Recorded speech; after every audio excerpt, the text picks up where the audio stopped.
Osler was publicly thanked by a delegation of English laborers at a meeting in York for his manly letters to expose the conduct of those pretended philanthropists and canting hypocrites who travel to the West Indies in search of slavery, forgetting there is a more abominable and degrading system of slavery at home.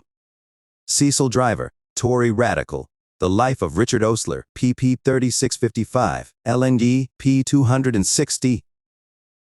The Industrial Revolution's factory labor force consisted primarily of white children from the workhouses who were seized and placed in the factories under a spurious indentured apprentice system. Here, then, was a ready source of labor, and a very welcome one. The children provided with employment would be rescued from pauperism, and the taxpayers would be relieved of their part of the burden.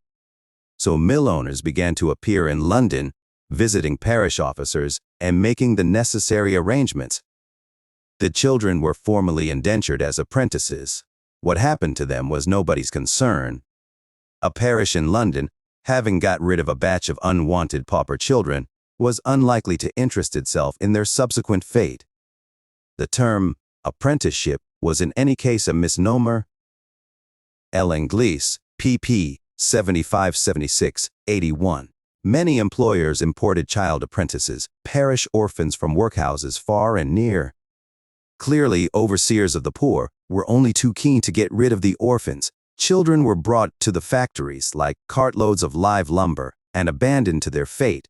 Poor children, taken from workhouses or kidnapped in the streets of the metropolis, used to be brought down by, coached to Manchester, and slid into a cellar in Mosley Street as if they had been stones or any other inanimate substance. Marjorie Cruikshank, Children and Industry, pp. 13-14. Being indentured as pauper apprentices, children lost all ability to negotiate the terms of their bound labor. The term apprentice was a misnomer because they were not being taught a trade. Machine tending was a custodial function, not a skill. A child labeled an indentured apprentice could be paid a pittance and forced to work the longest hours.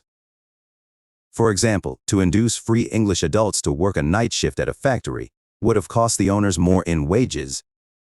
These disadvantageous terms were avoided by compelling the enslaved children to work at night. British children comprised a majority of the factory workforce, from 2/3 to 3/4 of the workers in the early factories. They were lucky if they earned a halfpenny an hour.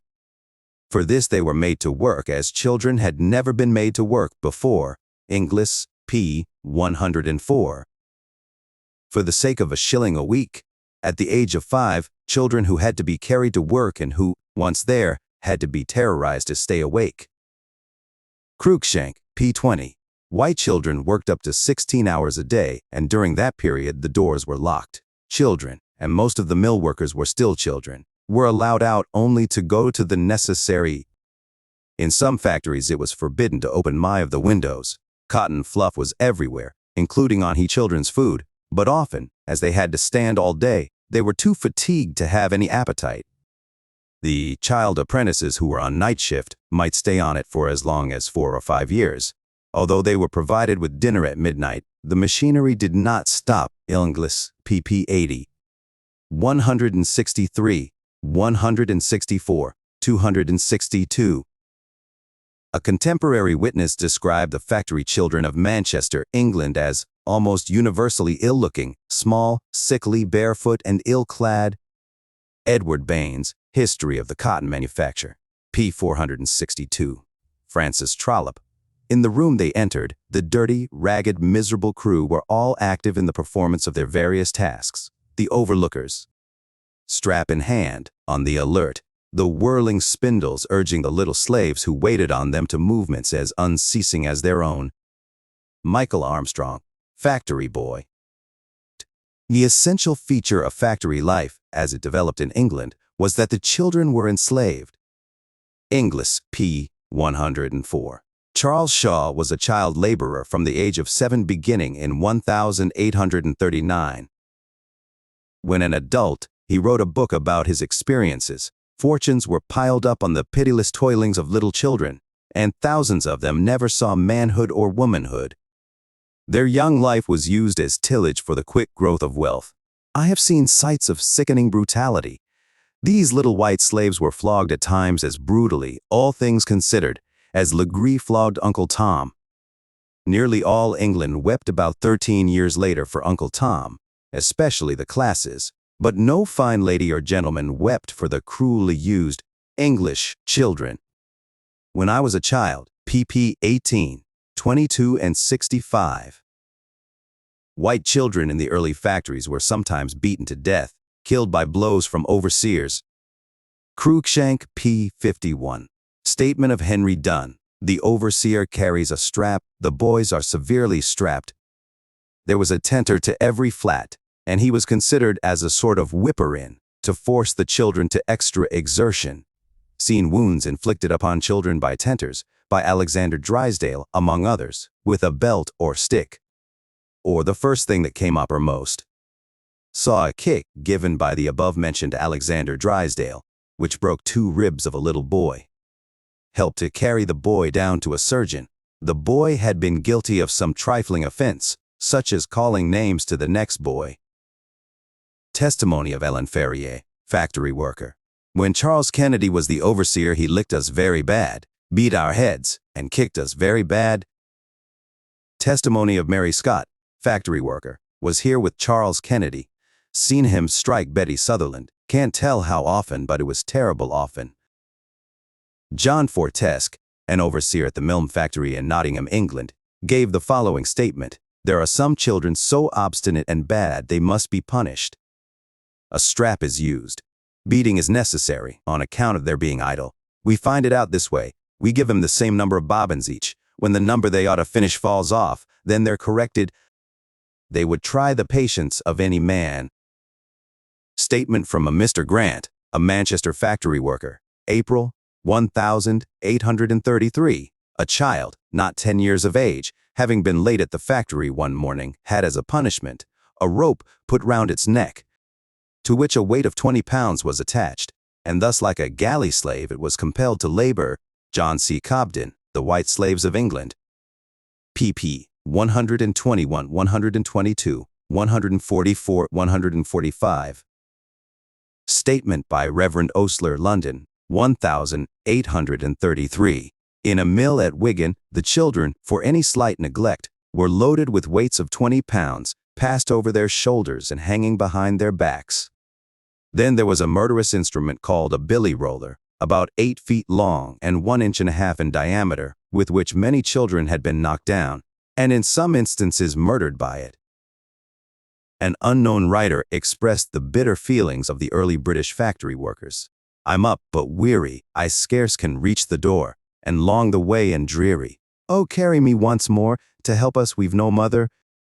To live how hard we try. They killed my little brother, like him I'll work and die. The overlooker met her, as to the frame she crept, and with the thong he beat her, and cursed her as she wept. Alas, what hours of horror made up her latest day! In toil and pain and sorrow, they slowly passed away. That night a chariot passed her, while on the ground she lay, the daughters of her master an evening visit to pay. Their tender hearts were sighing as wrongs to Negroes were told, while the white slave was dying who gained their father's gold. In Bleak House, Dickens was to satirize evangelical, telescopic philanthropy in the person of Mrs. Jellyby, a do-gooder so absorbed in the welfare of the African natives of Borrioboolega that she fails to notice her own family sinking into ruin. This was precisely Carlyle's point. With Irish dying in ditches, it was the worst sort of rose-pink sentimentalism to worry oneself about West Indian Negroes. Eugene R. August, Introduction to Thomas Carlyle's The Nigger Question, Crofts Classics Edition, p. Exfada. In the late 1830s, William Dodd began his exhaustive research into the condition of the English poor. He estimated that in the year 1846 alone, 10 English workers, many of them children, had been mangled and mutilated by machinery or otherwise disabled for life. They were abandoned and received no compensation of any kind. Many died of their injuries. Among factory children themselves, many suffered from scrofula, incipient consumption visible by the enlarged neck glands and white swellings of the joints. At best, children who survived into adolescence outgrew the disease, though the deformities themselves persisted. In some cases, however, limbs had to be amputated, and at worst, children worked until they died. Cruikshank, p. 30. Young children are allowed to clean the machinery, actually while it is in motion, and consequently the fingers, hands, and arms are frequently destroyed in a moment. I have seen the whole of the arm, from the tip of the fingers to above the elbow, chopped into mincemeat, the cogwheels cutting through the skin, muscles, and in some places, through the bone. In one instance, every limb but one was broken. William Dodd. The Factory System Illustrated, pp. 21-22. Accidents were often due to children being set to clean machinery while it was still in motion. The loss of 2 or 3 fingers was not exceptional. There were more serious accidents, such as that reported by a Stockport doctor in 1840 of a girl caught by the hair and scalped from the nose to the back of the head. The manufacturer gave her 5 shillings. She died in the workhouse. Cruikshank, p. 51. 19th-century factory worker William Dodd stated, petition after petition has been sent to the 2 Houses of Parliament, to the Prime Minister, and to the Queen, concerning this unfortunate class of British subjects, but without effect. Had they only been black instead of white, their case would have been taken into consideration. The Reverend Charles Edwards Lester, the great-grandson of the Puritan theologian Jonathan Edwards, and later the American consul in Italy, stated that if he had a choice between having his children born Negro slaves in the South or poor people in England, he would choose the former. I would sooner see the children of my love born to the heritage of Southern slavery than to see them subjected to the blighting bondage of the poor English operative's life. Lester, The Glory and the Shame of England, Vol. 1, pv 8. John Randolph of Roanoke, traveling in England and Ireland with his black manservant Johnny, wrote to a friend back home, "Much as I was prepared to see misery in the south of Ireland, I was utterly shocked at the condition of the poor peasantry between Limerick and Dublin.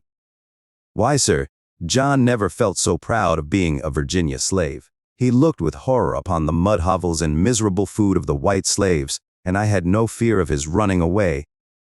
Cunliffe, p. 6. Lest Americans imagine that such practices never darkened our shores, readers are referred to the documentary literature on white child labor in American factories, especially Markham, Lindsay and Creel's Children in Bondage, Ruth Holland's Mill Child, and Lewis Hines, Photographs of Child Labor. By 1801, Samuel Slater's factory, one of the first built in America, employed over 100 children. The oldest was 10, the youngest was 4. Theophilus Fisk, a Connecticut publisher and Jackson Democrat, is ranked as one of the major leaders of the early U.S. labor movement. Fisk denounced wealthy white campaigners for Negro rights, and in 1836 gave what has been described as a fierce anti-abolitionist speech in South Carolina. Fisk's anger derived from his observation that white slavery had been ignored.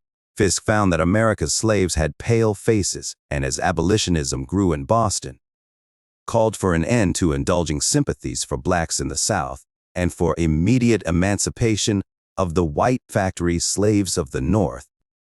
Roediger, p. 75.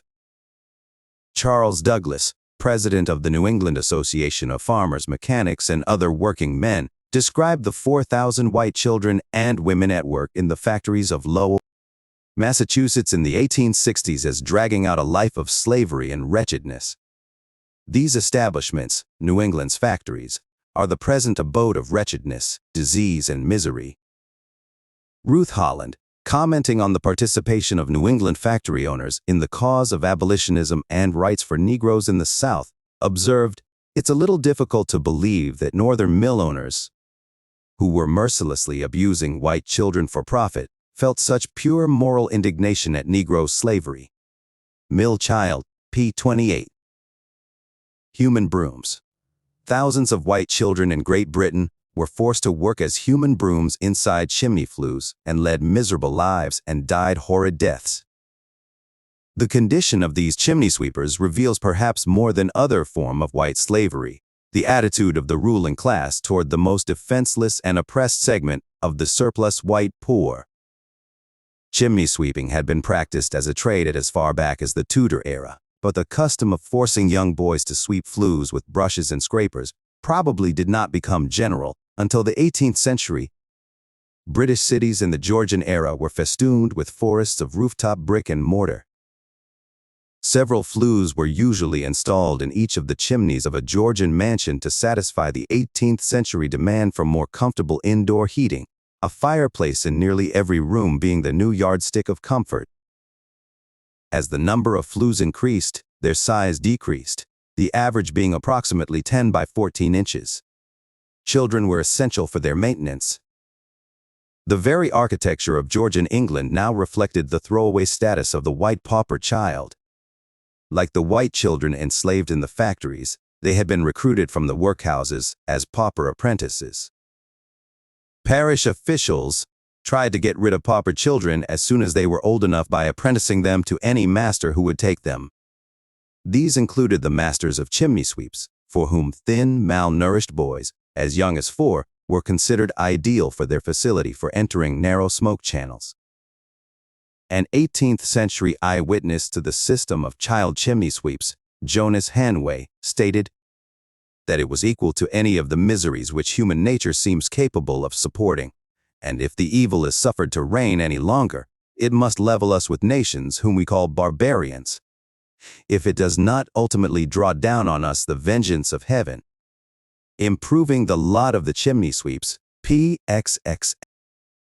Chimney sweeping was often little more than thinly disguised slavery.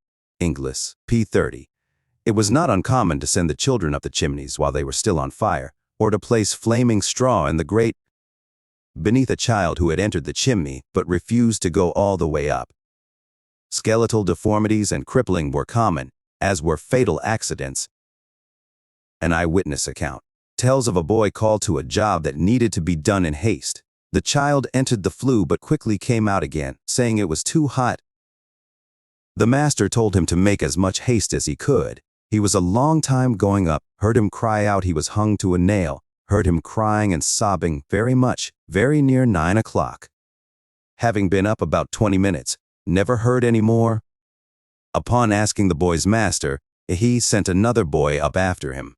He went as far as he could reach his toes. The child said he could not pull him down. "He won't come down, master," who said, "Damn him."